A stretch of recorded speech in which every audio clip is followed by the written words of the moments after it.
pay a heavy price for daring to kill 12 Israeli children in an attack. His threat comes amid a fresh evacuation order issued by the Israeli military in Gaza, amid international concern about an escalation of a full-blown war in the Middle East. We'll have a report.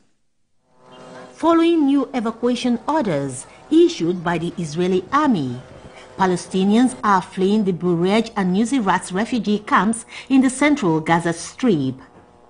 The UN Agency for Palestinian Refugees says 86% of the Gaza Strip is currently under such orders. Prime Minister Benjamin Netanyahu says Hezbollah will pay a heavy price it has not paid so far for its attack against Israel. That's according to a statement by his office. Mr. Netanyahu's comment comes after 12 children were killed in a rocket attack while playing football in the Israeli-occupied Golan Heights on Saturday. Prime Minister Netanyahu says he was shocked to see the terrible pictures of the murderous attack, and like him, the hearts of Israelis are broken by the ugly sights. In response, Israel's air defense forces say they've hit Hezbollah targets in Lebanon. On the flip side, the death toll from an Israeli bomb attack on a school sheltering internally displaced persons in western Deir al-Balah, central Gaza Strip, has climbed to 41.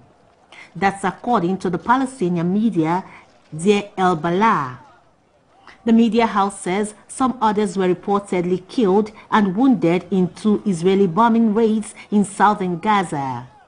Meanwhile, the UN Secretary General Antonio Guterres has called on all parties to exercise maximum restraints, emphasizing that nothing will be more harmful to Israel and Lebanon than an escalation. On his part, the U.S. Secretary of State Antony Blinken says Washington does not want further escalation of the conflict, which has seen daily exchanges of fire between the Israeli military and Hezbollah along their common border. The world must say loudly and clearly, immediate de-escalation is not only possible, it is essential. There is no military solution. Further military escalation will only guarantee more suffering, more devastation to communities in Lebanon and Israel, and more potentially catastrophic consequences for the region.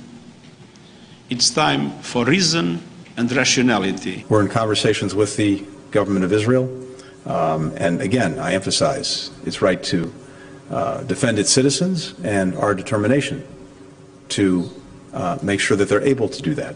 But we also don't want to see the conflict escalate. Britain has expressed concern at further escalation, while Egypt has cautioned against opening a new front of war in Lebanon, with emphasis on the risk of a broader regional conflict. Now, for more on this,